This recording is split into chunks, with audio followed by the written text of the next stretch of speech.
Kita ingin sekali di bulan Ramadan kali ini benar-benar kita gunakan sebaik-baiknya, sehingga kita mendapatkan ampunan dari Allah Azza wa Jalla. Karena itu adalah merupakan keinginan terbesar setiap mukmin. Setiap mukmin keinginan terbesarnya dapat ampunan dari siapa? Dari Allah Azza wa Jalla. Rasulullah SAW saja diberikan gelar oleh Allah, Abdun ghafarallahu lahu ma taqaddama min dzambihi wa ma ta'akhkhar. Seorang hamba yang sudah diampuni dosanya, yang telah berlalu maupun yang akan datang. Dan ini merupakan gelar yang luar biasa, predikat yang diterima oleh Rasulullah SAW. Maka saudaraku sekalian, datangnya bulan Ramadan adalah kesempatan emas untuk mendapatkan ampunan Allah. Saudaraku seiman, bulan Ramadan memiliki keutamaan yang agung, yang sepantasnya seorang muslim ketika datang bulan Ramadan merasa gembira dengan datangnya bulan Ramadan. Kenapa? Karena mukmin itu, saudaraku, kegembiraan dia itu ketika dia bisa beramal soleh. Seorang muslim itu gembira ketika dia bisa melakukan ketaatan-ketaatan. Rasulullah SAW bersabda, "Man sarrathu hasanatuhu wa asa'athu sayyi'atuhu fahuwa mu'min." Siapa yang merasa gembira dengan amalan-amalan soleh dia, amalan kebaikan, dan merasa sedih, susah dengan amalan keburukan yang ia lakukan, maka ia, kata Rasulullah, tandanya ia seorang mukmin. Masya Allah. Jadi mukmin itu, kata Rasulullah SAW, tandanya apa? Tanda orang beriman itu dia merasa gembira dengan amal kebaikan, Pak. Makanya salafus saleh dahulu, Pak, ketika hendak datang bulan Ramadan, salafus saleh terdahulu saling memberikan selamat satu sama lainnya. Memberikan selamat dengan datangnya bulan Ramadan. Mereka memperlihatkan kegembiraan dengan datangnya bulan Ramadan. Dan ketika bulan Ramadan hendak habis, justru mereka sedih luar biasa, Pak. Beda dengan kita, Pak. Kita sudah baru 1 hari masuk ke Ramadan saja sudah ngitung-ngitung kapan lebaran, Pak. Ketika lebaran mau menjelang, kita sudah siap-siap beli baju baru dan yang lainnya. Kita gembira. Kenapa? Karena selama ini kita tidak merasakan kegembiraan dengan ibadah di bulan Ramadan. Saudaraku seiman, azani Allah wa iyyakum. Wallahi ya akhi, Ramadan adalah merupakan bulan yang paling agung. Karena di bulan Ramadan Allah turunkan Al-Quranul Karim. Di bulan Ramadan ada malam yang sangat mulia, lebih mulia dari 1000 bulan. Yang Allah sebutkan Lailatul Qadri khairum min alfi syahr. Lailatul Qadar itu lebih baik daripada 1000 bulan, Masya Allah. Nah, saudaraku seiman, pada kesempatan pagi hari ini saya ingin membahas tentang seputar Ramadan. Serba-serbi Ramadan.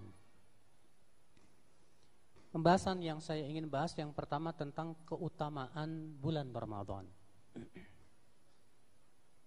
Yang kedua yang ingin saya bahas tentang hikmah berpuasa, terlebih di bulan Ramadan.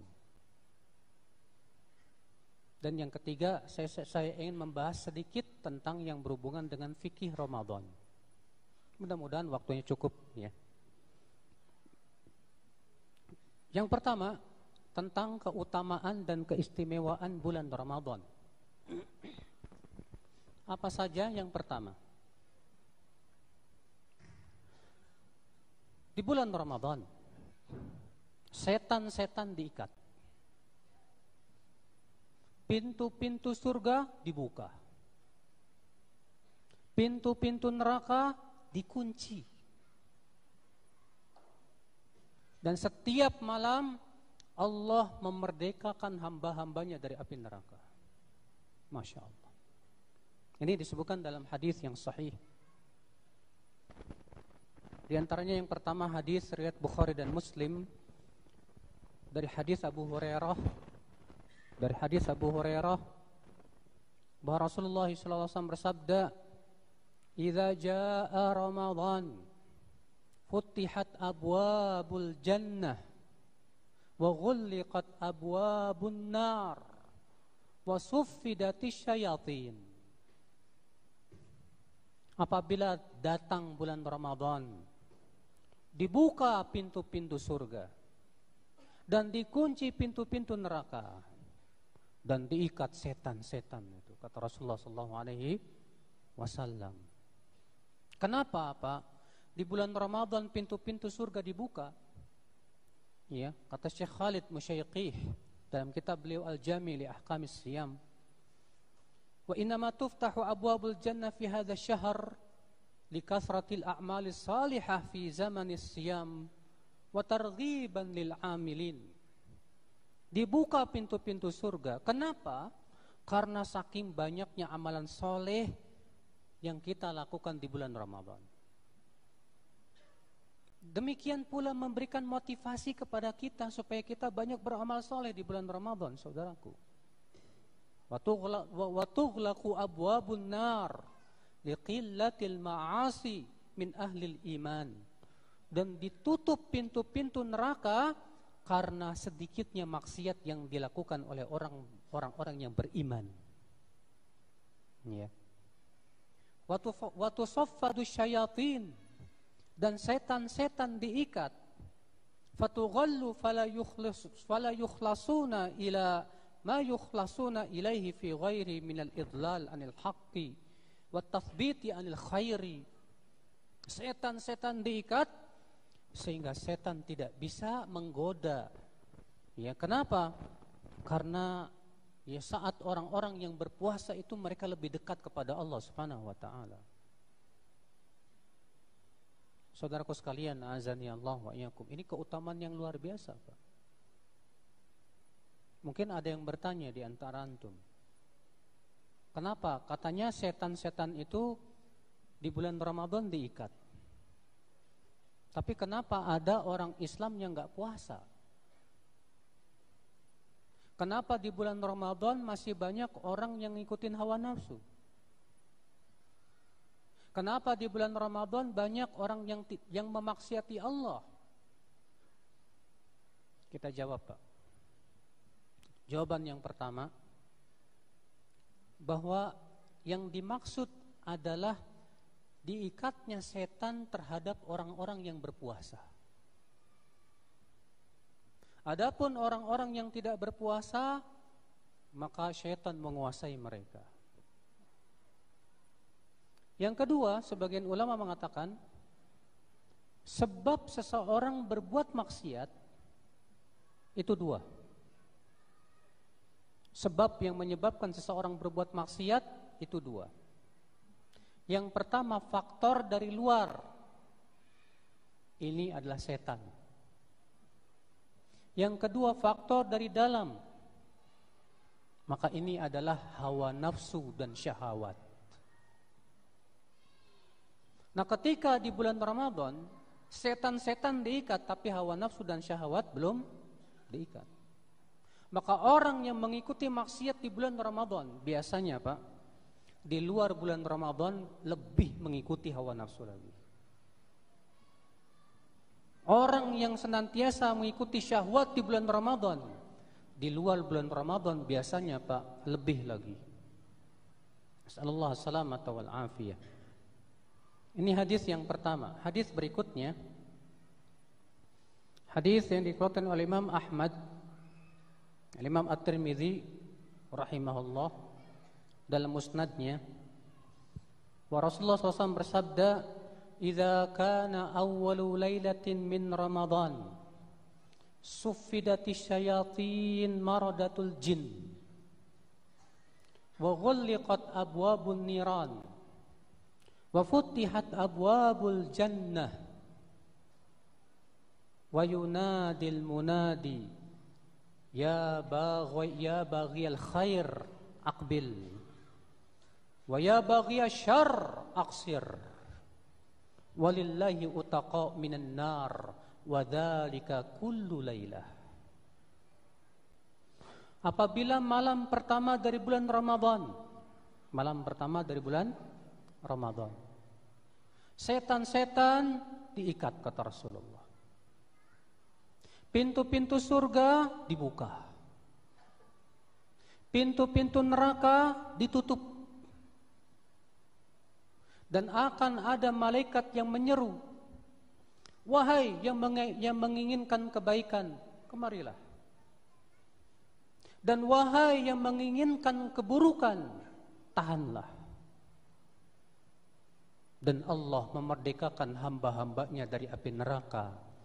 Dan itu, kata Rasulullah, terjadi setiap malam bulan Ramadan. Hadis ini hasan, dihasankan oleh Syekh Ali Hasan dan yang lainnya. Dan hadis ini menunjukkan, Pak, bahwa hadis yang menyebutkan bahwa bulan Ramadan terbagi menjadi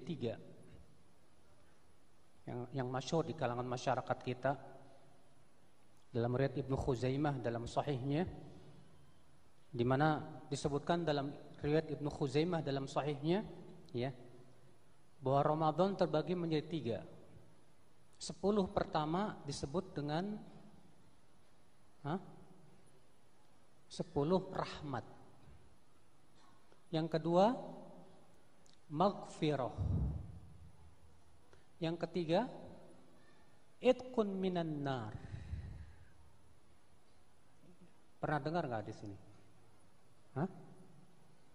Ini si bapak baru 5 menit dah tidur. Pak, baru 5 menit Pak udah tidur, Pak. Jangan tidur, Pak. Suaranya jelas nggak sih?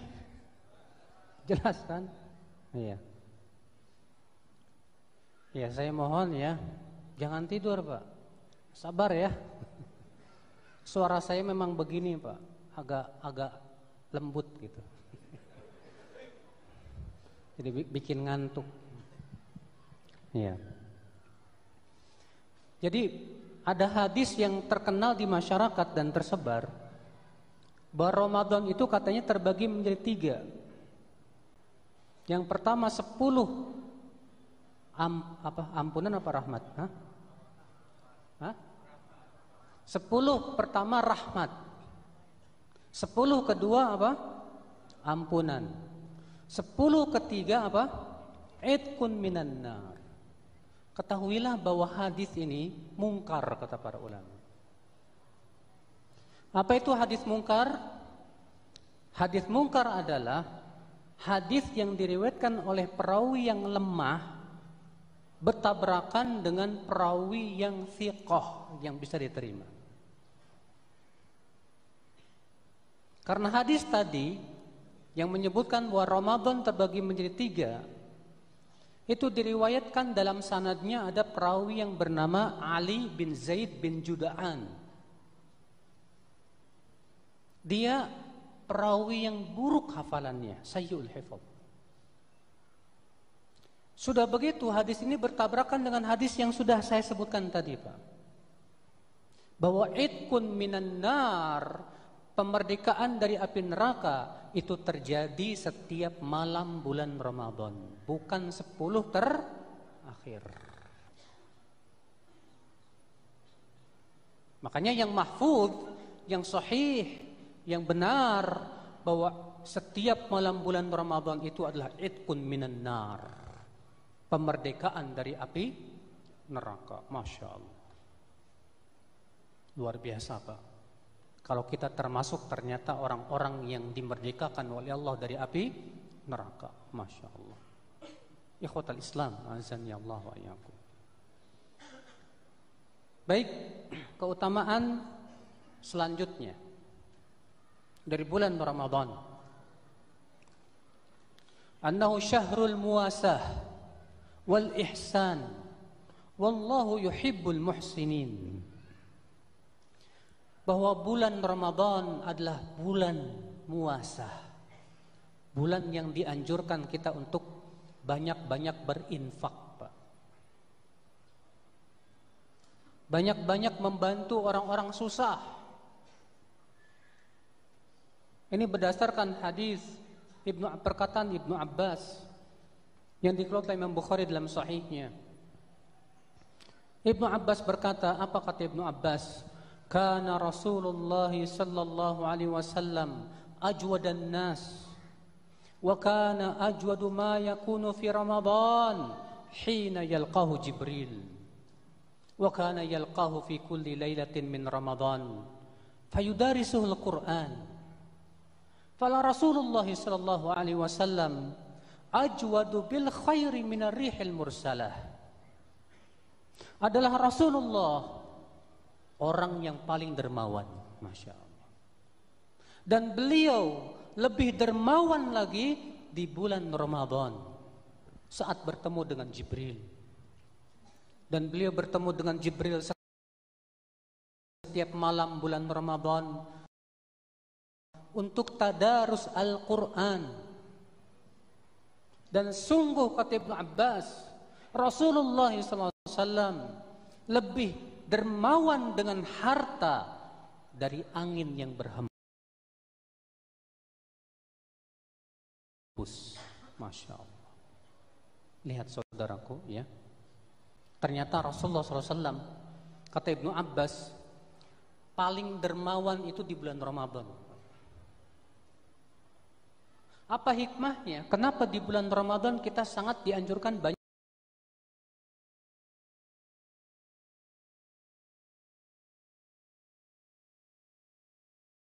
bersedekah, Pak?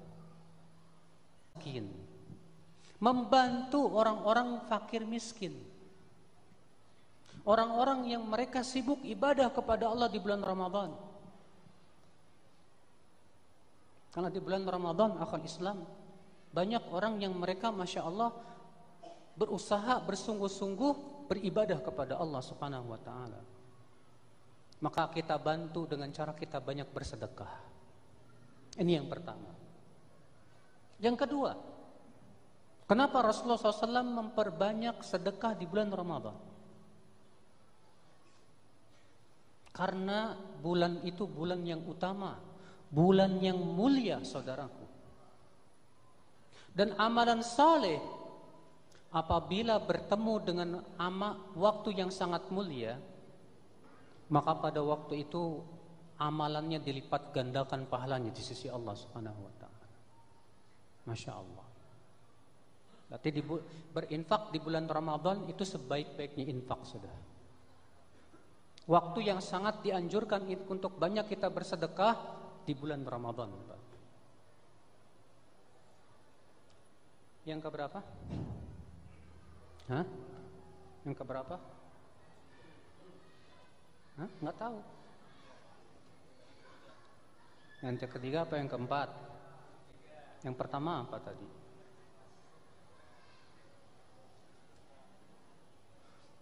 Yang pertama apa? Kenapa kita disuruh sedekah di bulan Ramadan? Alasannya pertama tadi apa?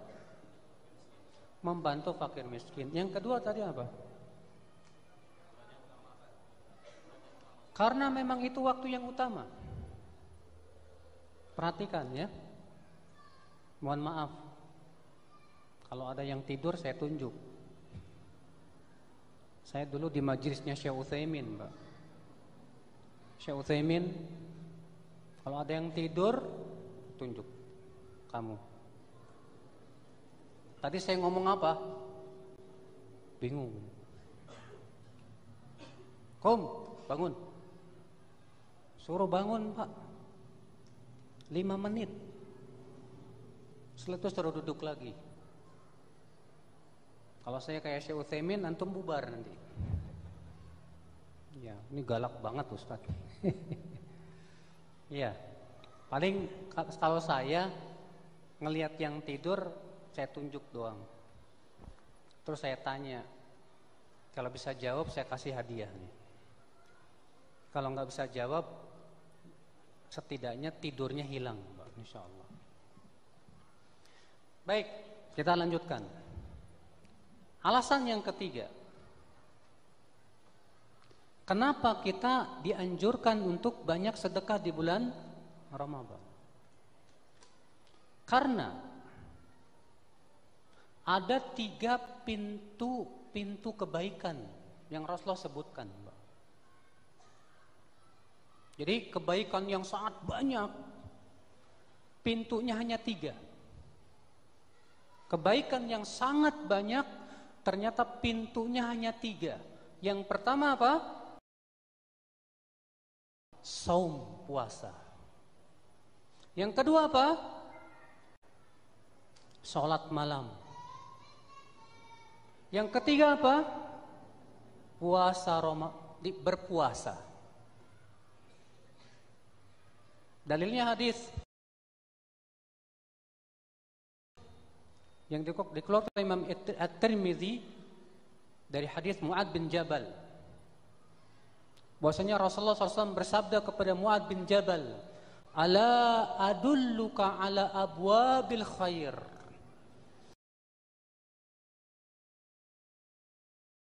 Maukah aku tunjukkan kamu kepada pintu-pintu kebaikan? Kata Mu'ad, mau wahai Rasulullah. Kata Rasulullah, asyamu junnah.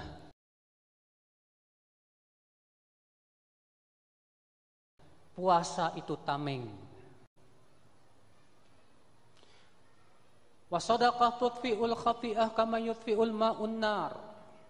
Dan sedekah itu memadamkan dosa seperti halnya memadamkan air yang memadamkan api. Wa salatur rajul fi jawfil lail, dan salatnya seseorang di malam hari.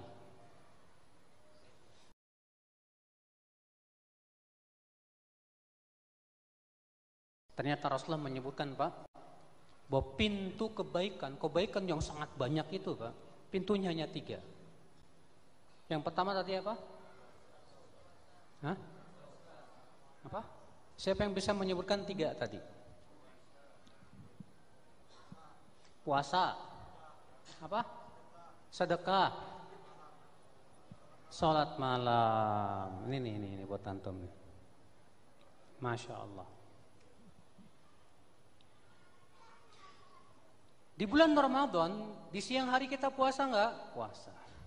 Di malam hari kita salat tarawih tidak? Salat tarawih.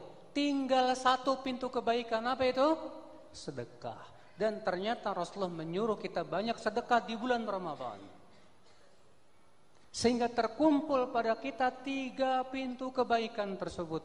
Sehingga kalau kita sudah memiliki 3 pintu kebaikan, terbukalah semua kebaikan di mata kita. Masya Allah, alhamdulillah. Makanya jangan lupa, sebelum Ramadan kalian kumpul-kumpul duit, Pak. Supaya nanti Ramadan bisa sedekah, walaupun tiap hari cuman 10.000 misalnya, 5.000, alhamdulillah. Ini hikmah yang keberapa? Yang ketiga. Hikmah yang keempat, kenapa kita disuruh banyak-banyak sedekah di bulan Ramadan? Karena di bulan Ramadan kita berpuasa.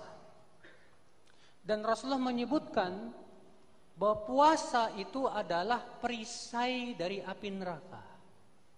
Puasa itu apa tadi? Perisai dari api neraka. Sedangkan sedekah itu pemadam dosa. Sekarang antum kalau punya perisai tapi nggak punya pemadam, masih bisa kena, Pak. Kalau antum punya pemadam tapi nggak punya perisai, kena, Pak. Tapi kalau antum punya dua-duanya, punya pemadam dan punya perisai, sangat kuat sekali untuk menggugurkan dosa, Masya Allah.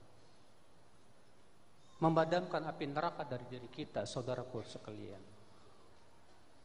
Nah, ini diantara hikmah, saudaraku, kenapa kita dianjurkan untuk banyak sedekah di bulan Ramadan.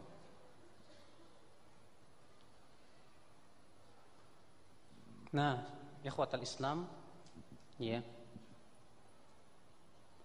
Kemudian kita lanjutkan.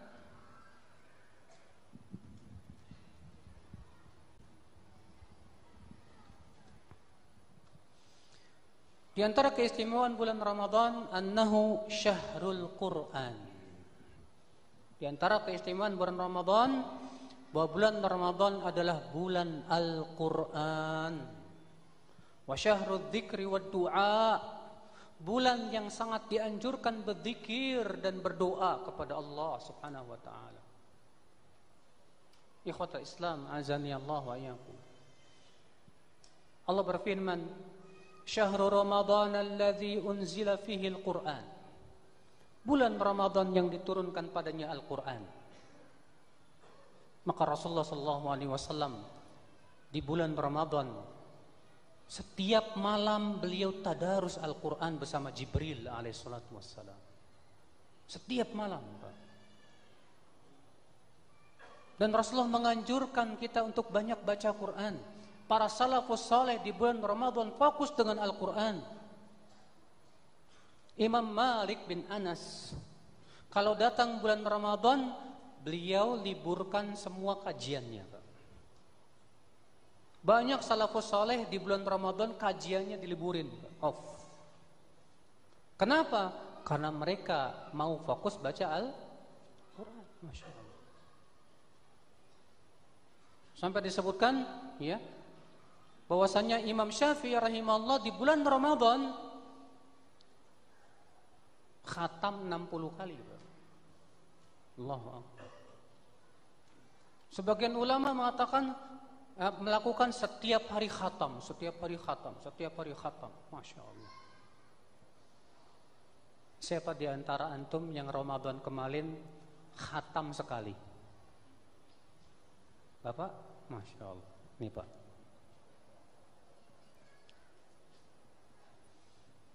Siapa di antara antum yang Ramadan kemarin khatam 2 kali? Ada? Masya Allah. Ambil.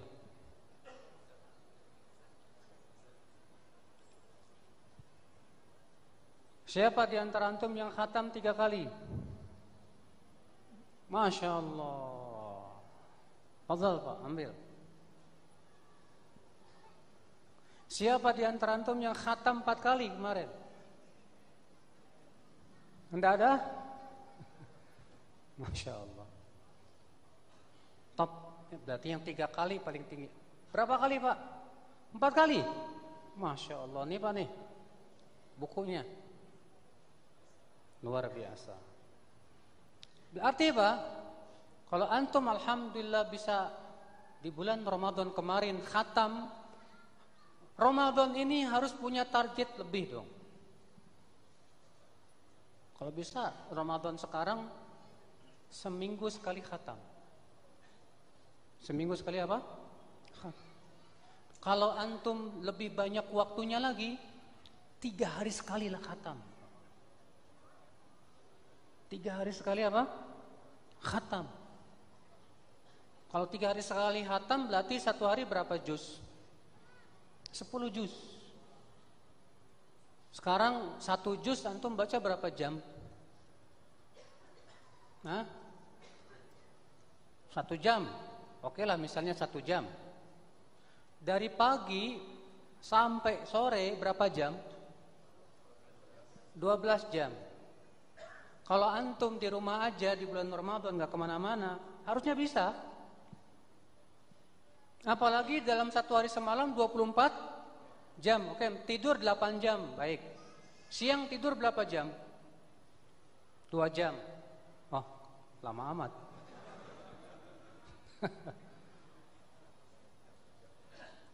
Kalau kita maksimalkan waktu kita bisa sebetulnya setiap 3 hari khatam. Setiap 3 hari khatam. sehingga kita bisa mengkhatam 10 kali dalam sebulan. Sebetulnya bisa, cuman masalahnya semangatnya nggak ada, itulah. Iya. Tapi ya kita tidak boleh memaksakan diri, Pak. Sesuai kemampuan kita saja. Apalagi kalau antum kerja, antum cari nafkah dan yang lainnya, maka perkirakan jangan sampai kita sia-siakan bulan Ramadan tanpa membaca Quran. Aib. Ada orang bulan Ramadan tidak khatam Quran, itu aib bagi para ulama. Kenapa? Karena sudah kebiasaan salafus saleh, kebiasaan orang-orang terdahulu mengkhatam Quran di bulan Ramadan itu seakan-akan sebuah sunnah yang sangat ditekankan sekali. Aib bagi mereka. Nah, apalagi adik-adik masih kecil ini ya, yang sedang hafal, ini ngapalin tahfidz Quran bukan? Hah? Tahfidz Quran bukan? Siapa yang hafalan Qurannya 10 juz? Nggak ada? 10 juz ada? Santri-santri ada yang hafalannya 10 juz?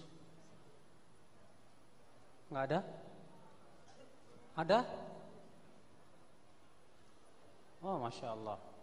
Ini santri bukan? Hah? Santri, ini. Buat antum nih, Al-Quran. Masya Allah.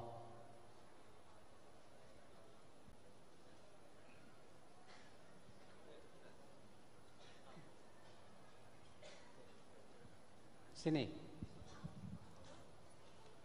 Pilih. Mau yang mana? Ini Al-Quran semua. Ada terjemahan harfiah. Ini Al-Quran. Silakan ambil. Satu aja ya. Oke. Masya Allah. Barakallahu fiik. Masya Allah. Jangan cium tangan. Saudaraku seiman, azani Allah wa iyyakum. Nah, saudaraku ya, jadi di bulan Ramadan kita sangat dianjurkan untuk banyak-banyak baca Al-Quran. Kalau bisa sekarang kita harus punya target. Saya target bulan Ramadan kali ini saya mau mengkhatam setiap seminggu sekali. Usahakan.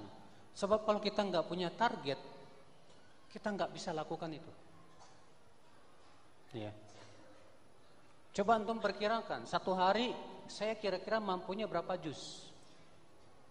Supaya apa? Supaya kita mengikuti salafus saleh. Mengikuti para sahabat, para tabi'in, para tabi'ut tabi'in yang mereka di bulan Ramadan fokus dengan Al-Qur'anul Karim. Di bulan Ramadan, akhwal Islam, doa-doa dikabulkan oleh Allah Subhanahu wa taala. Rasulullah SAW bersabda, "Thalathu da'awat mustajabat." Ada 3 doa yang mustajab. Di antaranya apa? Da'watus shaim. Doanya orang yang sedang berpuasa. Masya Allah. Jadi kalau antum sedang berpuasa, banyak-banyak berdoa. Banyak-banyak minta kepada Allah. Kenapa? Karena saat itulah doa kita didengar oleh Allah, saudaraku. Makanya Allah dalam Al-Quran ketika menyebutkan tentang ayat-ayat puasa, dimulai dari ayat surat Al-Baqarah ayat 183, 184, 185, 186 dan 187. Ini ayat-ayat puasa. Allah selipkan di antara ayat-ayat puasa itu ayat tentang doa. Allah berfirman, "Wa idza sa'alaka 'ibadi 'anni fa inni qarib. Ujibu da'watad da'i idza da'an, falyastajibu li wal yu'minu bi la'allahum yarshudun." Apabila hamba-hambamu bertanya kepadamu tentang aku, katakan aku dekat. Aku mengijabah doa orang yang berdoa kepadaku. maka hendaklah mereka menyahut panggilanku. Dan kita menyahut panggilan Allah untuk puasa Ramadan. Maka ini kabar gembira bahwa orang yang berpuasa Ramadan telah menyambut seruan Allah dan panggilannya.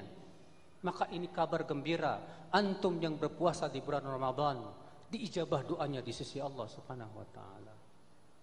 Maka banyak-banyak kita berdoa di bulan Ramadan, saudaraku sekalian, azani Allah wa iyyakum. Keutamaan selanjutnya, Pak, dari keutamaan bulan Ramadan, bahwa berumrah di bulan Ramadan pahalanya sama dengan haji. Berumrah di bulan Ramadan pahalanya sama dengan apa? Dengan haji, betul. Berumrah di bulan Ramadan sama dengan haji pahalanya, Masya Allah.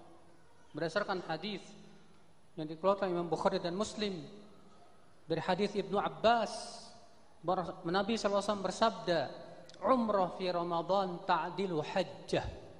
Umrah di bulan Ramadan sama dengan haji. Masya Allah. Ya, luar biasa saudaraku sekalian. Di antara keutamaan bulan Ramadan, di bulan Ramadan ada satu hari, satu malam yang lebih baik dari 1000 bulan, yang disebut dengan Lailatul Qadar. Kapan Lailatul Qadar terjadi? Allah dan Rasulnya tidak memberitahu. Kenapa Allah dan Rasulnya tidak memberitahu? Supaya kita bersungguh-sungguh terus setiap malam. Rasulullah hanya memberitahu kepada kita, taharrau Lailatul Qadar fil witri min ashri Ramadan, min ashril awakhir. Cari oleh kalian Lailatul Qadar di malam-malam ganjil dari bulan Ramadan, 10 terakhirnya. Tapi Rasulullah tidak memberitahu kepada kita malam ganjil itu malam yang mana, kita nggak tahu. Apakah malam ganjil dilihat dari awalnya atau dilihat dari akhirnya juga kita nggak tahu. Supaya apa? Supaya 10 terakhir itu kita terus mencari bulan Ramadan, Lailatul Qadar, saudara. Makanya salah, Pak. Salah besar ya. Antum kalau malam Lailatul Qadar melihat ke langit, wah, ada tanda-tandanya apa enggak ya? Salafus saleh enggak pernah melakukan itu. Pagi hari, coba lihat matahari terbitnya gimana. Wah, matahari redup. Jangan-jangan tadi malam Lailatul Qadar. Rasulullah dan para sahabat tidak pernah melakukan itu, Pak. Kenapa? Supaya kita terus dawam, terus semangat dalam mencari Lailatul Qadar sampai akhir Ramadan. Kalau antum sibuk dengan itu, setiap pagi ngeliatin matahari, pas matahari redup, saya udah dapet. Besok udah nggak semangat lagi tuh, Pak. Benar. Padahal redupnya matahari pagi hari terkadang disebabkan Lailatul Qadar, terkadang disebabkan oleh apa? Banyaknya kabut, terkadang banyak faktor. Kita tidak bisa memastikan. Maka dari itu ya akhwal Islam, Lailatul Qadar kita berusaha mencarinya di 10 hari terakhir. Adapun yang menyebutkan bahwa Lailatul Qadar pada malam 17 Ramadan, ini pendapat yang lemah.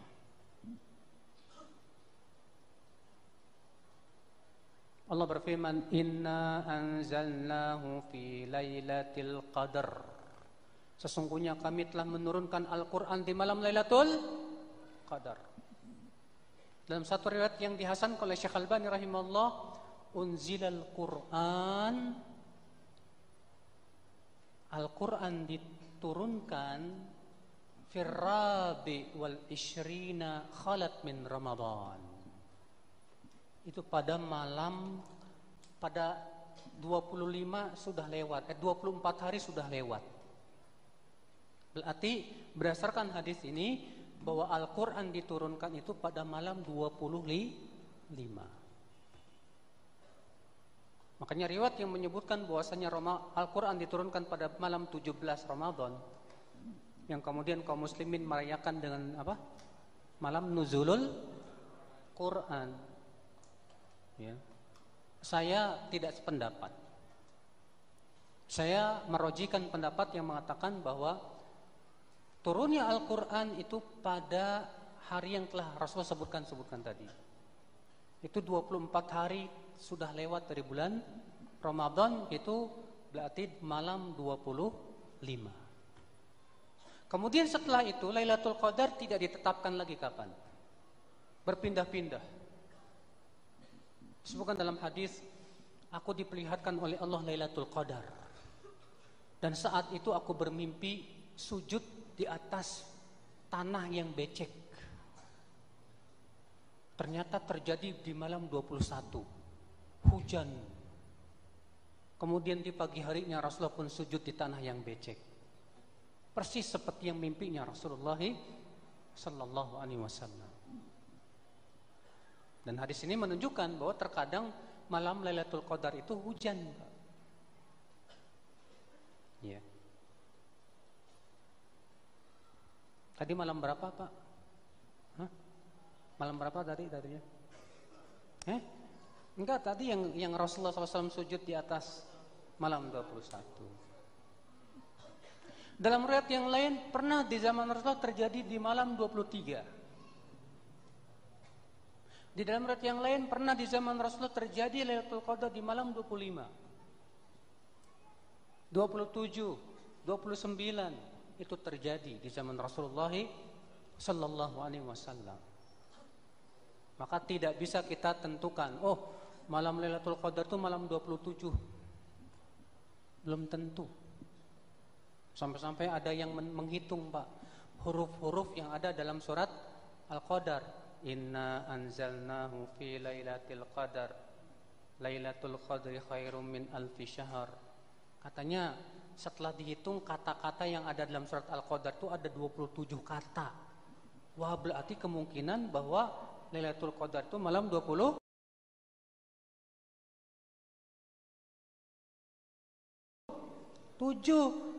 Kita katakan ini sih namanya ilmu cocok-cocokan, Pak.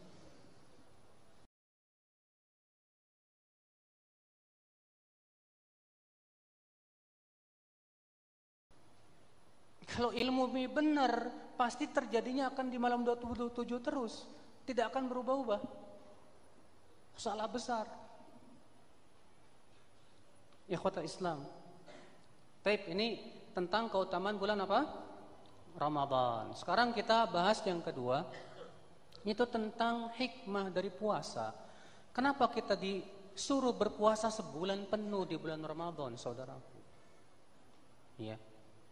Kenapa kita disyariatkan berpuasa 1 bulan? Kenapa enggak 2 minggu? Kenapa enggak 2 bulan? Masya Allah. Ketahuilah saudaraku sekalian, pada setiap syariat yang Allah syariat kepada hamba-hambanya pasti memiliki hikmah-hikmah. Walaupun banyak manusia tidak mengetahuinya, kewajiban kita yakin bahwasanya perintah Allah itu ada hikmah-hikmah yang besar di baliknya. Apa di antara hikmah berpuasa di bulan Ramadan, akhwat Islam? Yang pertama, yaitu supaya muawadatul khair. Supaya kita terbiasa dengan amalan soleh. Terbiasa dengan amalan soleh di bulan Ramadan. Saya pernah bertanya kepada seorang psikologi, Pak, untuk membiasakan diri sebuah perbuatan supaya kita terbiasa minimal berapa hari, Pak? Kita harus melatih diri kita supaya terbiasa dengan sebuah perbuatan.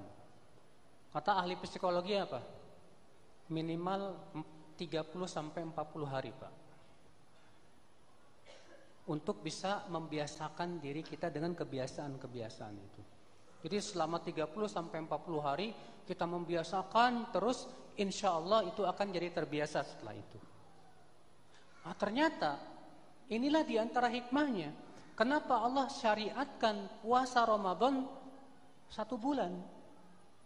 Nah, diantaranya berhubungan dengan psikologi tadi. Supaya sebulan itu cukup untuk menempa kita membiasakan kebaikan. Terbiasa kita dengan puasa, terbiasa kita dengan sholat malam, terbiasa kita dengan sedekah, terbiasa kita dengan membaca Al-Quran. Terbiasa, saudaraku. Kata Syekh Utsaimin rahimahullah, seseorang akan meninggal di atas kebaikannya, di atas kebiasaannya. Seseorang akan meninggal di atas kebiasaannya, Pak. Kalau kita tidak membiasakan kebaikan, kita akan membiasakan keburukan.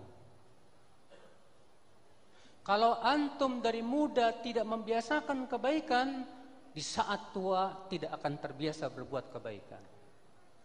Tapi ketika kita dari muda biasakan kebaikan, insya Allah itu menjadi kebiasaan setelah tua kita nanti, insya Allah, biiznillah. Itu yang kita inginkan, saudaraku. Kita punya kebiasaan berbuat saleh, amalan saleh, masya Allah. Makanya kan sayang sekali ya, kalau di bulan Ramadan ada sebagian anak-anak, katanya biar nggak kerasa puasanya main game. Bukan cuma anak-anak, Pak. Ikhwan udah ngaji bahkan terkadang. Ketika dikatakan, kamu kenapa sih? Kok di bulan Ramadan kalau puasa itu senangnya main game? Jawabnya apa coba, Pak? Enak kalau main game gak kerasa, katanya. Tahu-tahu zuhur aja. Tahu-tahu asar aja. Ya akhi. Bukan itu tujuan puasa, bukan. Tujuan puasa itu supaya kita terbiasa di atas kebaikan. Makanya dalam sebuah athar seorang sahabat, dan sebagian mengatakan ini sabda Nabi sallallahu alaihi wasallam, khilaf para ulama, apakah ya ini marfu kepada Rasulullah atau mauquf dari perkataan seorang sahabat. Laisa siyam minal akli wasyurb. Bukanlah puasa itu sebatas menahan diri dari makan dan minum saja, bukan. Wa innamas siyam walakinnas siyam. Akan tetapi hakikat berpuasa itu apa, Pak? Tarku ma la ya'ni, meninggalkan perbuatan yang tidak ada manfaatnya. Jadi ketika kita puasa, perbuatan yang tidak ada manfaatnya saja sangat dianjurkan kita untuk tinggalkan, Pak. Ketika kita puasa, kita dianjurkan untuk membaca Quran kayak apa kayak yang sifatnya amal kebaikan. Nah, saudaraku sekalian, ini hikmahnya ya. Hikmah yang pertama tadi apa? Supaya membiasakan diri di atas apa? Amalan saleh.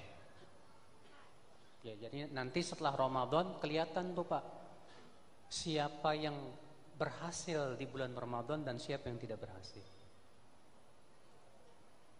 Kalau yang berhasil setelah Ramadan, amalannya terus jalan. Yang nggak berhasil, Ramadan selesai, amalannya selesai juga. Makanya kata salafus saleh, bi'sal qaum alladzi arafa Allah fi syahri Ramadan faqat. Seburuk-buruk orang itu yang cuma kenal Allah di bulan Ramadan doang. Di luar bulan Ramadan udah gak kenal Allah lagi. Dia tinggalkan kebiasaan yang baik tersebut di luar bulan Ramadan, Masya Allah. Di bulan Ramadan sebulan penuh dia puasa, setelah Ramadan khalas. Bye-bye. Selamat tinggal Ramadan. Gak mau selesai sudah. Ya, mana pengaruhnya Ramadan dalam hidup kita kalau begitu? Setelah Ramadan, salat tarawih, salat tahajudnya selesai juga. Masya Allah. Sayang sekali ya akhwal Islam, azani Allah wa iyyakum. Nah, saudaraku, Nanti akan dilihat tuh, nanti setelah Ramadan akan terlihat siapa yang sukses Ramadannya dan siapa yang tidak sukses Ramadannya. Itu nanti setelah selesai bulan Ramadan terlihat. Hikmah yang kedua, kenapa kita disuruh puasa sebulan penuh di bulan Ramadan? Yaitu agar kita menjadi orang yang bertakwa.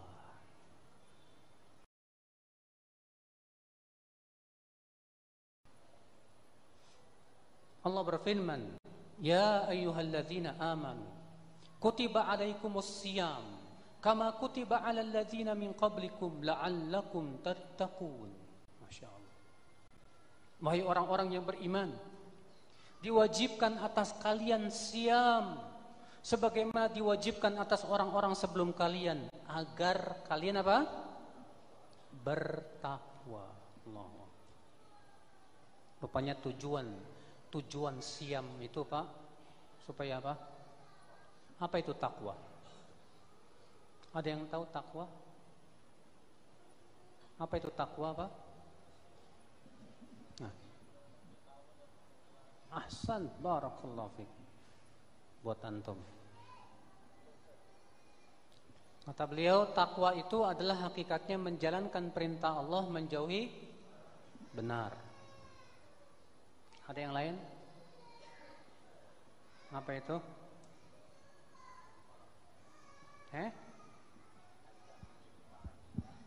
Nggak dengar saya.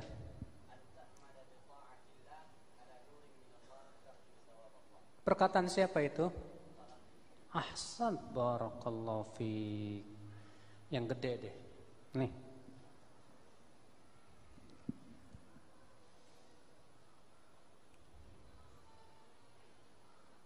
Para ulama ya akal Islam ungkapan tentang takwa banyak sekali. Di antara yang disebutkan oleh tadi siapa namanya? Muhammad Toha. Masya Allah. Bukan Qori yang Muhammad Toha itu kan?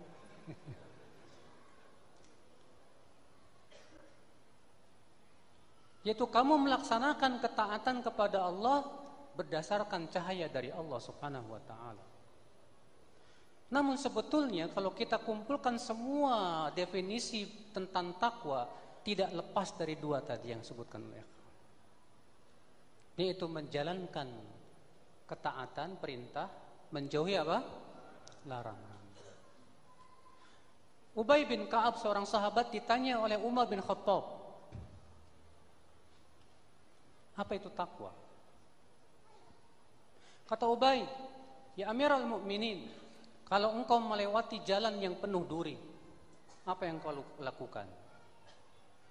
Kata Umar, aku akan meletakkan kakiku di tempat yang tidak ada durinya. Aku akan berhati-hati.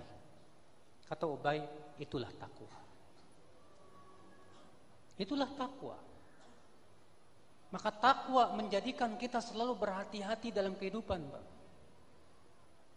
Kita berusaha menaati Allah berdasarkan dalil dari Al-Quran dan hadis. Kita takut kepada Allah dengan cara meninggalkan larangan-larangannya berdasarkan semuanya nur minallah, cahaya dari Allah Subhanahu wa taala. Maka ya akhi, hikmah dari puasa adalah takwa. Maka ketika puasa, saum tidak menimbulkan ketakwaan, itu tanda saum kita ada sesuatunya. Itu tanda saum kita belum diterima oleh Allah Azza wa Jalla. Karena tujuan dari saum adalah menimbulkan ketakwaan. Ternyata setelah puasa tidak menimbulkan ketakwaan, tidak menimbulkan rasa takut kepada Allah, tidak menimbulkan semangat dalam beramal kebaikan. Setelah puasa kita seperti sebelum puasa kembali, tidak ada pengaruh sama sekali. Wallahi akhal Islam ini orang merugi, akhi. Merugi sekali ya akhal Islam, azan ya Allah. Kemudian hikmah yang ketiga, as-saum Yatakhallal qalbu lil fikri wa dzikr. Hati benar-benar fokus untuk ibadah kepada Allah. Sehingga hati menjadi bening dengan saum itu. Makanya orang yang sedang berpuasa, dia jauh dari maksiat. Orang yang sedang berpuasa dekat dengan Allah Azza wa Jalla. Oleh karena itulah Rasulullah mengatakan bahwa saum itu ibadah yang tidak ada tandingannya. Saum ibadah yang tidak ada tandingannya. Rasulullah bersabda, "Alaika bisyam fa innahu la mithlalah." Hendaklah kalian berpuasa karena puasa itu tidak ada tandingannya. Ibadah tanpa tanding itu saum, luar biasa. Makanya akhwat Islam, dengan kita bersaum hati kita lembut, Pak. Makanya antum ketika sedang saum, Pak, ya, rasakan tidak? Kita ini lebih mudah menangis saat puasa loh, Pak. Kenapa? Karena memang hati itu jadi lembut ketika kita puasa. Ketika antum puasa, ngelirik akhwat aja nggak berani. Lagi puasa, astagfirullahaladzim. Itu menunjukkan kekuatannya memang dahsyat untuk kehidupan seorang hamba. Makanya para bujangan yang belum menikah, Rasulullah SAW menganjurkan kalau belum mampu menikah supaya apa? Berpuasa. Kata Rasulullah, ya ma'syarasy syabab, man istata'a minkum al-ba'ah falyatazawwaj fa innahu aghaddu lil basar wa ahsanu lil farj wa man lam yastati' fa 'alaihi bis-siyam fa innahu lahu wija. Wahai para pemuda, siapa di antara kalian yang sudah mampu menikah, segera menikah, kata Rasulullah. Karena itu lebih menentukan pandangan dan lebih memelihara kemaluan. Ustaz, saya sudah menikah tapi kok pandangannya susah kali ditundukkan. Nikah lagi sekali lagi. Kalau berani, ya. Iya. Ikhwatul Islam, ini kalau bab nikah laki pasti ramai nih, Pak. Kalau yang di belakang cemberut. Saudaraku sekalian, kata Rasulullah SAW apa? Dan siapa di antara kalian yang belum mampu menikah, hendaklah ia berpuasa. Sebagian ulama mengambil istimbat dari hadis ini bahwa mereka para pemuda yang tidak mampu menikah dan takut jatuh kepada zina wajib puasa. Wajib apa?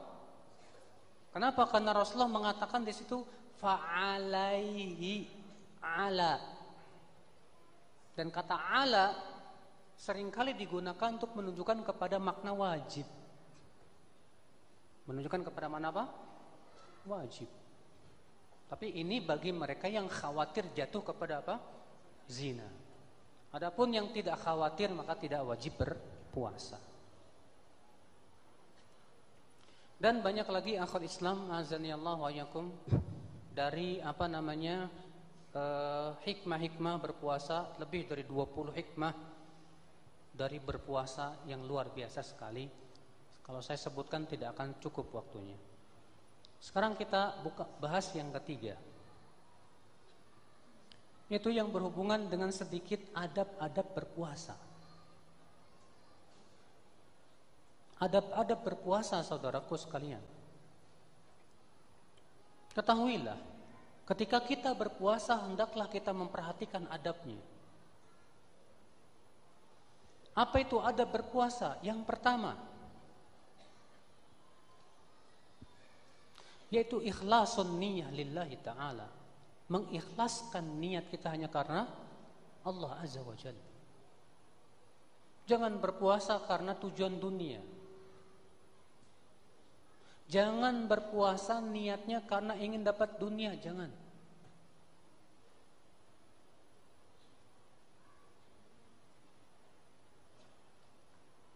Berpuasa atau beramal ibadah karena dunia itu menyebabkan amal kita tidak diterima oleh Allah.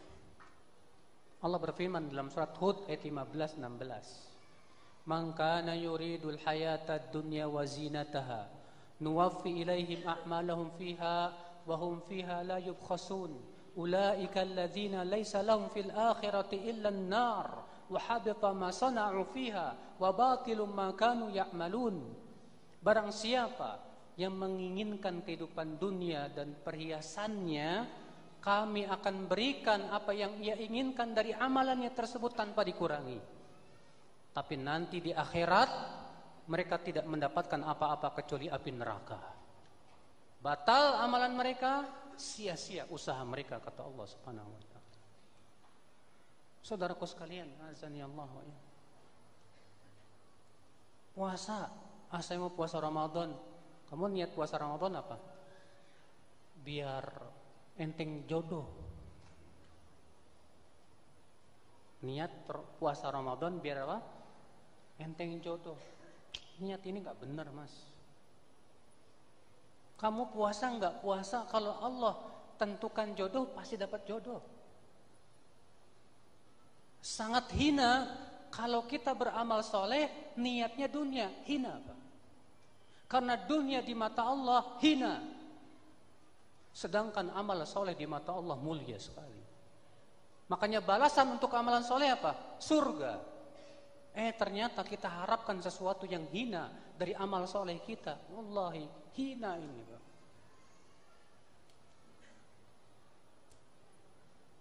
Sebagian orang kan begitu, Pak. Pengen punya mobil, sholawatin. Pengen punya rumah, sholawatin. Akhirnya tujuan utama sholawatnya hanya pengen dapat dunia. La ilaha illallah. Pada sholawat ini mulia sekali, Pak. Jangan kita harapkan dunia dari amalan-amalan soleh kita, jangan. Ini yang pertama, adabnya ya. Adab yang kedua, saudaraku, yaitu memperhatikan rukun dan syarat-syarat puasa, supaya kita tidak ya melanggarnya. Ikhtilaf para ulama tentang rukun puasa. Sebagian ulama mengatakan rukun puasa ada dua. Rukun yang pertama, menahan diri dari semua perkara yang membatalkan. Rukun yang kedua, niat. Rukun yang kedua apa? Niat. Sebagian ulama mengatakan rukun puasa hanya satu. Apa itu? Yaitu menahan diri dari perkara yang membatalkan, dari terbit fajar sampai terbenam matahari.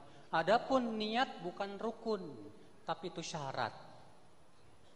Kenapa kata mereka? Karena bedanya syarat dengan rukun. Kalau syarat itu di luar ibadah, sedangkan rukun itu adanya dalam ibadah. Sedangkan niat adanya di luar ibadah, kata mereka. Sementara sebagian mengatakan enggak, niat itu adanya dalam ibadah. Buktinya apa? Selama kita ibadah, enggak boleh niatnya diputus. Siapa yang memutus niat dalam ibadah, putuslah ibadah tersebut. Sebagian ulama mensyaratkan begitu. Di antara syarat sahnya ibadah, tidak boleh putus niat. Kalau misalnya antum berpuasa nih, di tengah siang antum memutuskan niat dengan berniat mau apa? Berbuka. Saya mau buka puasa aja. Dan niat antum kuat lagi. Atas pendapat sebagian mengatakan bahwa orang yang berniat kuat untuk batal puasa semenjak niatnya saja sudah batal. Khilaf para ulama tentang masalah ini ya. Ini masalah fikih. Yang jelas, Pak, kita harus pahami ini. Jadi puasa itu rukunnya yang paling utama tadi, menahan diri dari perkara-perkara yang membatalkan apa? Puasa. Apa saja yang membatalkan puasa? Ada masalah yang menjadi kesepakatan seluruh ulama. Ada masalah-masalah yang menjadi khilaf para ulama. Adapun yang kesepakatan para ulama yang membatalkan puasa berpuasa yang pertama, makan dan minum dengan sengaja.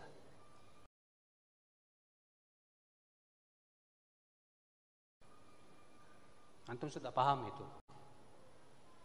Yang kedua, bersetubuh di siang hari bulan Ramadan dengan sengaja. Yang ketiga, muntah dengan sengaja. Yang keempat, haid dan nifas itu membatalkan apa? Puasa. Adapun yang diperselisihkan para ulama, diantaranya apa? Onani. Apakah onani itu membatalkan puasa atau tidak? Menjadi dua pendapat ulama. Jumhur mengatakan onani membatalkan puasa. Dikiaskan dengan apa? Bersetubuh. Sebagian ulama mengatakan onani tidak membatalkan puasa.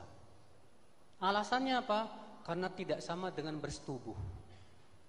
Buktinya kata mereka, orang yang onani tidak wajib bayar kafarat.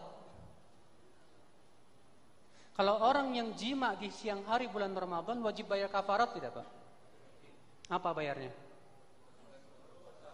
Berpuasa 2 bulan berturut-turut.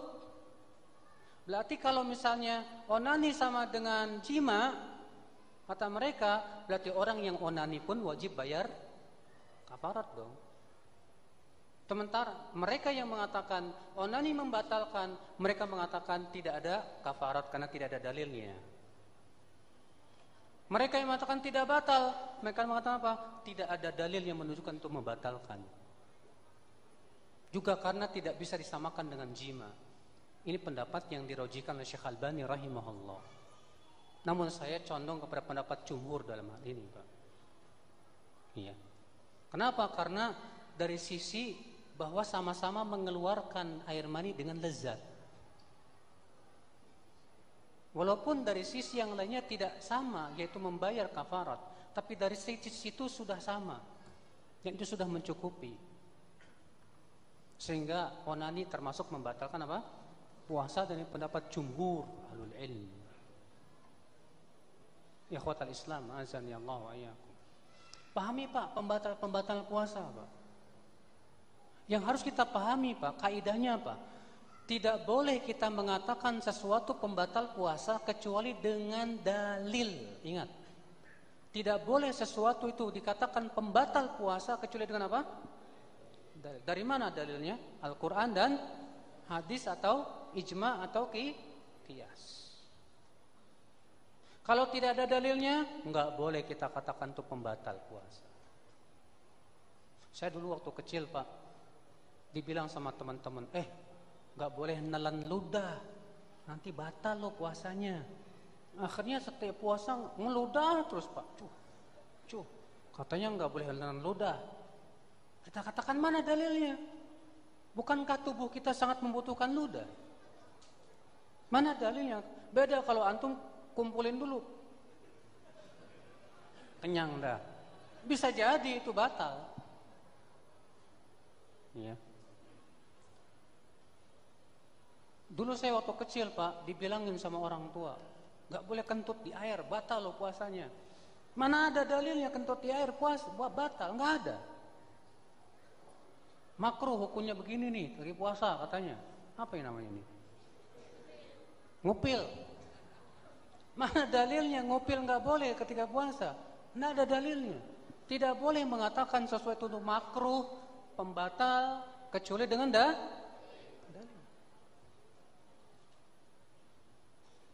Boleh nggak bersiwak ketika berpuasa?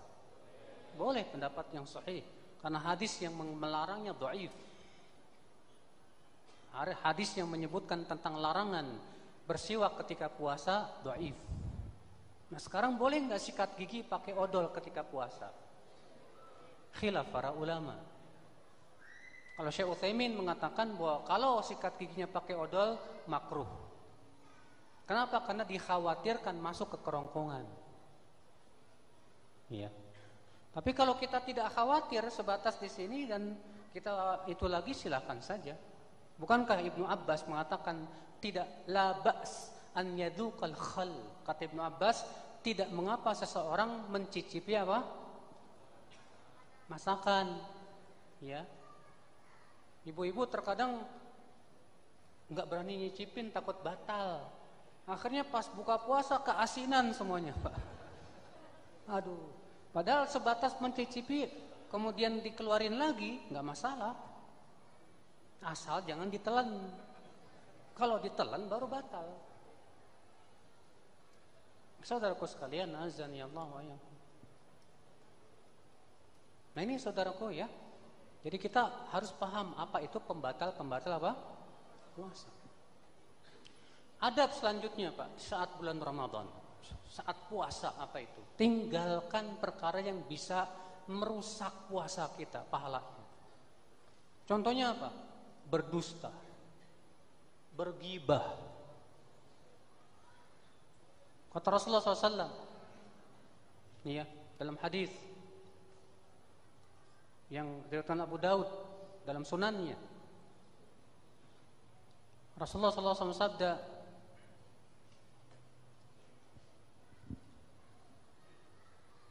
kok agak lupa ya.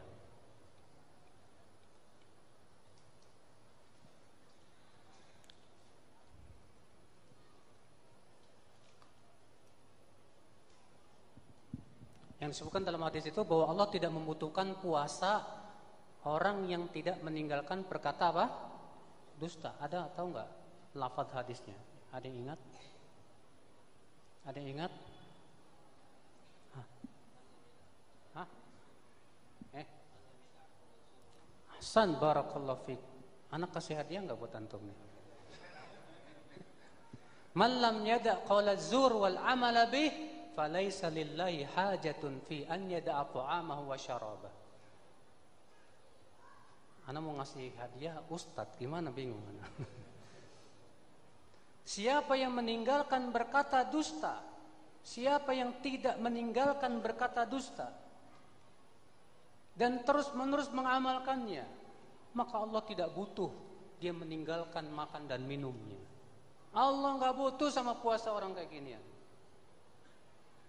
Sama dengan berdusta Pak, gibah Pak, gibah. Ada orang ketika puasa ngerumpi, gibah. Ngomongin si anu, ngomongin si fulan, ngomongin si alan, bahkan ustadznya pun digibah. Mengerikan saudaraku sekalian. Allah ya akhi, orang seperti ini pahala puasanya bisa habis loh Pak. Allah enggak butuh puasa kepada orang-orang seperti ini yang tidak meninggalkan maksiat kepada Allah Azza wa Jalla. Maka dari itu hati-hati ya akhwat Islam. Makanya para ulama mengatakan apa? Ketika kita puasa, puasakan anggota badan kita. Mata kita puasa dari melihat yang haram. Puasakan telinga kita dari mendengar yang haram. Puasakan lisan kita dari mengucapkan yang haram. Masya Allah. Di antara ada puasa apalagi Pak? Di antara ada puasa jangan berkata kotor. Jangan berkata apa? Iya. Kata Rasulullah SAW apa? Apabila salah seorang dari kalian sedang berpuasa, fala yarfuth rafath. Rafath itu artinya apa? Kata-kata yang tidak baik. Fala yarfuth wala yaskhab, dan jangan berteriak-teriak.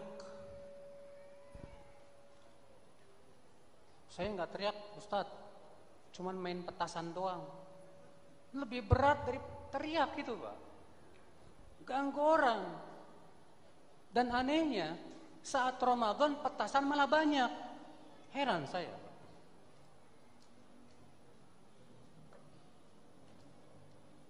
Fa in qatalahu ahadun, kata Rasulullah, apabila salah seorang, ada orang yang mengajak kamu berantem, au sabahu, atau mencaci makinya, falyakul, katakan kepada dia, inni shaim. Inni shaim. Aku sedang berpuasa. Kenapa, Pak? Karena kalau kita sedang puasa, perut kita kosong tidak?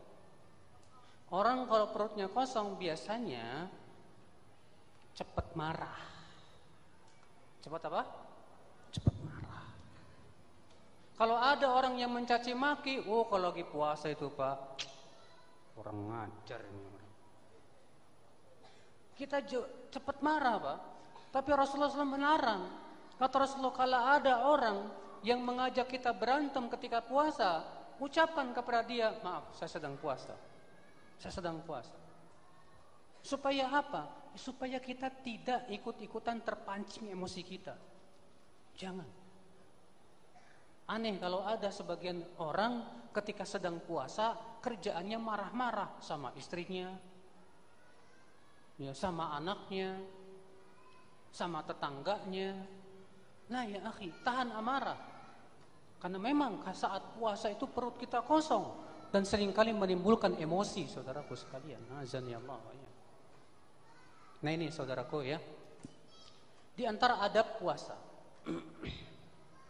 Apa itu akhi? Di antara adab puasa, sahur.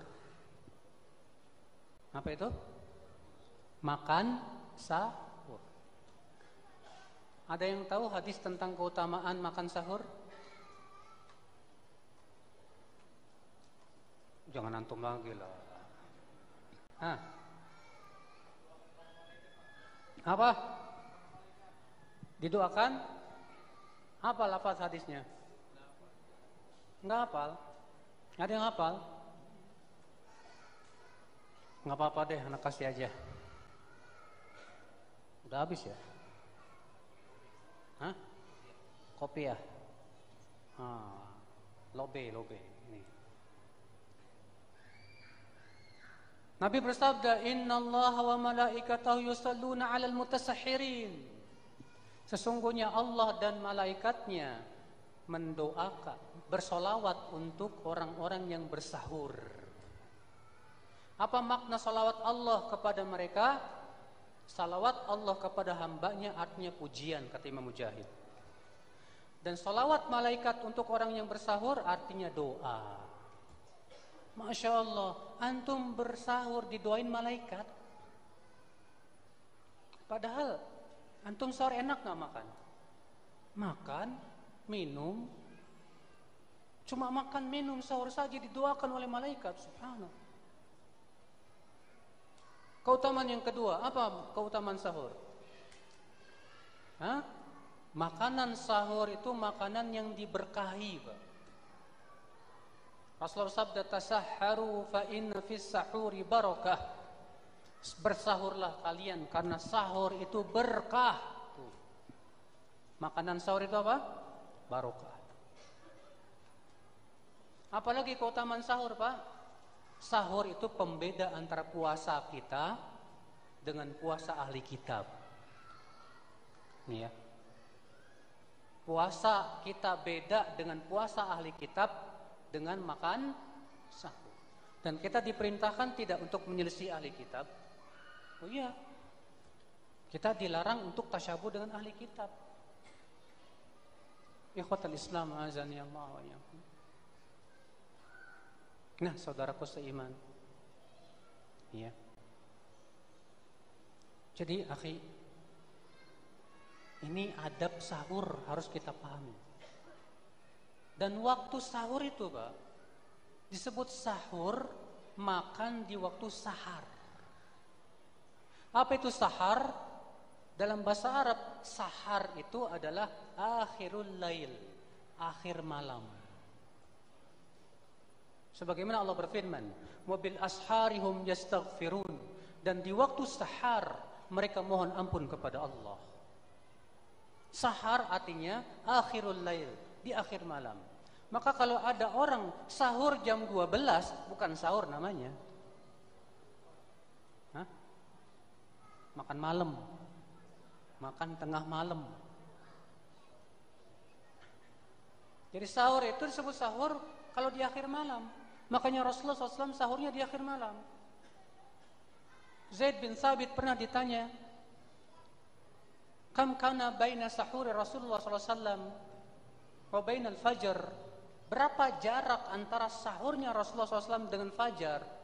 Kata Zaid bin Thabit, qadra khamsina ayah, sekitar membaca 50 ayat. Sekitar membaca 50 apa? Ayat. 50 ayat kalau antum baca berapa menit, Pak? Paling 15 menit. Masya Allah. Kenapa? Karena Rasulullah SAW dahulu sahurnya pakai apa? Pakai tamr. Kata Rasulullah SAW, ni'mas sahuril mu'min at-tamru. Sebaik-baik makanan sahur seorang mukmin adalah tamr, kurma. Siapa di antara antum sahurnya cuma pakai kurma sama air? Orang Indonesia nggak biasa itu. Orang Indonesia kalau nggak makan nasi belum makan namanya. Sama, saya juga begitu. Karena saya juga orang Indonesia. Kalau nggak makan nasi kayaknya belum makan, Pak. Padahal udah makan bakso 2 piring tadi. Tetap aja sebutnya belum makan. Ikhwata Islam. Nah, saudaraku sekalian ya. Kemudian di antara ada berbuka apa lagi? Mempercepat buka puasa. Buka puasa. Sebutkan dalam hadis, dengarkan hadis ini, Pak. Masya Allah. Kata Rasulullah SAW, ma zala ummati ala khair malam yuakhir al-fitr. Atau kama qala, senantiasa umatku di atas kebaikan selama tidak mengakhir-akhirkan buka puasa. Dalam satu riwayat yang lain, hatta tashtabikan nujum, sampai munculnya bintang-bintang. Karena itu kebiasaan orang Yahudi. Orang Yahudi itu buka puasanya kalau kelihatan bintang baru buka puasa. Dan itu diikuti oleh orang Syiah zaman sekarang. Adapun kita Ahlussunnah disuruh, Pak, berbuka puasa itu pas matahari terbenam langsung, gak boleh ditunda-tunda lagi. Bahkan sebutkan dalam riwayat Abu Daud, kata Bilal bin Rabah, kami pernah sallallahu alaihi wasallam, kemudian Rasulullah SAW pun berkata, Bilal, inzil fajnah lana, hai Bilal, turun dari untanmu dan silakan makan buka puasa kita. Apa kata Bilal? Hai Rasulullah, tapi ini masih terang. Apa kita tidak tunggu sebentar, hai Rasulullah, sampai benar-benar terbenam? Kata Rasulullah, tidak. Sekarang juga kamu sediakan. Maka kemudian disediakanlah oleh Bilal. Apa kata Bilal?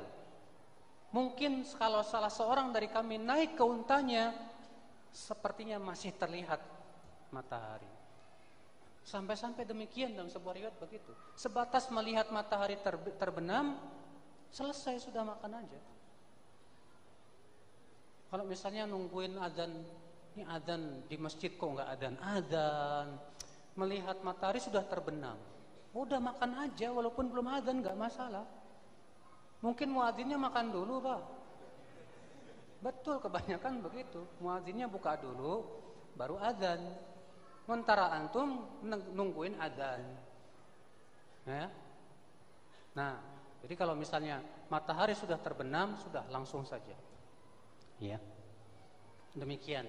Dan tentunya di sana ada masalah-masalah fikih yang sangat banyak sekali, yang kalau kita bahas tidak mungkin selesai. Bahkan sebulan pun juga kalau kita bahas masih akan tersisa. Ya, tentang fikih puasa. Bagi yang bisa bahasa Arab, silakan baca buku yang sangat bagus tentang fikih puasa, yaitu Al-Jami' li Ahkamis Siyam, 4 jilid, yang ditulis oleh Syekh Khalid, Profesor Dr. Khalid Al-Musyaiqih.